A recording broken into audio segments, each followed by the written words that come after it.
ప్రయాగరాజ్లో ఉన్న మహాకుంభమేళాలో ఇప్పటి వరకు 55 కోట్ల మంది భక్తులు స్నానం ఆచరించారట. ఆ త్రివేణి సంగమంలో 55 కోట్లు అంటే సామాన్యమైన నంబర్ కాదు. అనేక దేశాల జనాభా కంటే ఎన్నో రెట్లు ఎక్కువ. అంతవరకు బాగానే ఉంది. కాకపోతే ఈ త్రివేణి సంగమంలో నీళ్లు స్నానం ఆచరించడానికి పనికిరావు అని శాస్త్రవేత్తలు తేల్చారు. ఎవరో బయట వాళ్ళు విమర్శించేవాళ్ళు కాదు, ప్రభుత్వంలో ఉన్నవాళ్లే, ప్రభుత్వ సంస్థలే. కేంద్రంలో ఉండేటువంటి సెంట్రల్ పొల్యూషన్ కంట్రోల్ బోర్డు వారు ఈ మేరకి నేషనల్ గ్రీన్ ట్రిబ్యునల్కి ఎన్జీటీ అంటాం కదా, దానికి ఒక నివేదిక ఇచ్చారు. ఒక కేసు నడుస్తోంది ఎన్జీటీలో. ఆ సందర్భంగా ఎన్జీటీ అడిగింది ఈ వివరాలని. అడిగితే నేషనల్ పొల్యూషన్ కంట్రోల్ బోర్డు వారు ఇచ్చిన నివేదికలో ఉన్నది ఇది. ఏమని? ఈ నీటిలో ఫీకల్ కోలిఫామ్ బ్యాక్టీరియా స్థాయిని మించి ఉన్నది. ఏంటి ఫీకల్ కోలిఫామ్ బ్యాక్టీరియా అంటే?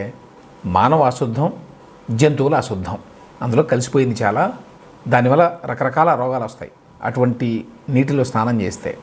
మామూలుగా ఇటువంటి విషయాలు ఎప్పుడైనా ఎవరైనా మాట్లాడితే వెంటనే కొంతమంది హిందూ మతోద్ధారకులు అని అనుకునే వాళ్ళు ఏమంటారంటే, ఇది కావాలని ఉద్దేశపూర్వకంగా హిందువుల మనోభావాలను దెబ్బతీయటానికి, లేకపోతే ఇట్లా స్నానం ఆచరించకుండా ఇటువంటి క్రతువులు చేయకుండా హిందువుల్ని డిస్కరేజ్ చేయడానికి, నిరుత్సాహపరచడానికి ఈ రకమైన ప్రచారం చేస్తుంటారు అనేటువంటి విమర్శలు కూడా వింటాం మనం.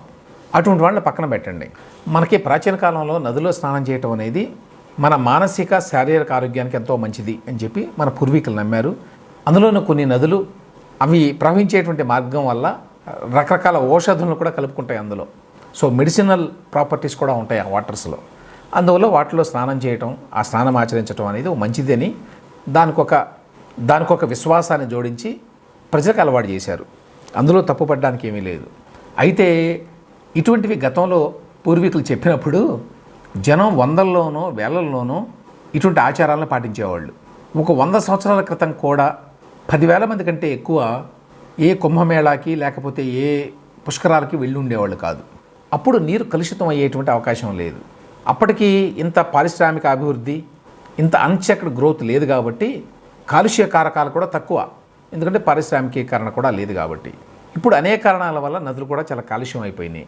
వాటిని పరీక్షించేవాడు లేరు. ఇన్ని కబుర్లు చెప్పేటువంటి బీజేపీ ప్రభుత్వం కూడా చివరికి యమునా నీటిని కూడా శుద్ధి చేయలేకపోతోంది.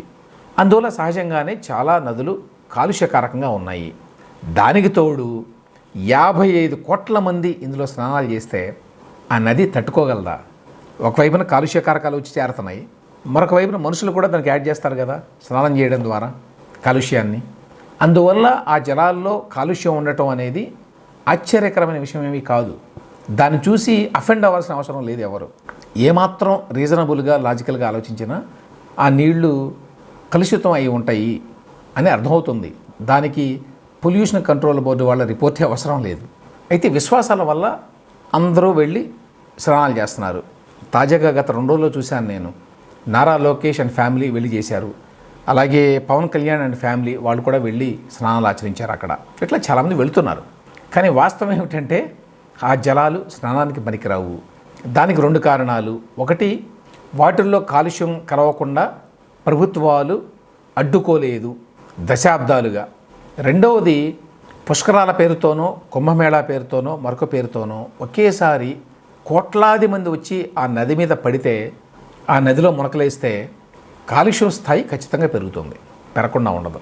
కాబట్టి ఈ ప్రాచీన ఆచారాలని రియలిస్టిక్గా ఇప్పుడున్న సమస్యలను దృష్టిలో పెట్టుకొని కొన్ని సమస్యలను పరిష్కరించుకొని ఏ విధంగా చేస్తే ఆరోగ్యకరం అనేది ఆలోచించాలి. కానీ ఈ మాట అనగానే వెంటనే ఇట్లా అనడం హిందువులకు వ్యతిరేకం, దీని వెనక ఏదో కుట్ర ఉన్నది, అందులో మురికితోటి కాలుష్యంతో సంబంధం లేదు, మునిగితే చాలు పుణ్యం వస్తుంది, ఇట్లా మాట్లాడడం కరెక్ట్ కాదు.